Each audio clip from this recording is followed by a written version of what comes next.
I've got hiccups. We're going to show you how you get rid of them. So first, you put a spoon against your head. It has to be a metal spoon. And then you drink with it on your head.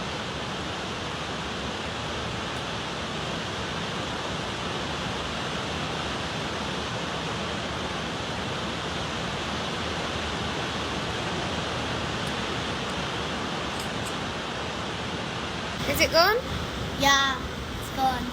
That really helps my hiccups. Amazing. I laugh a lot.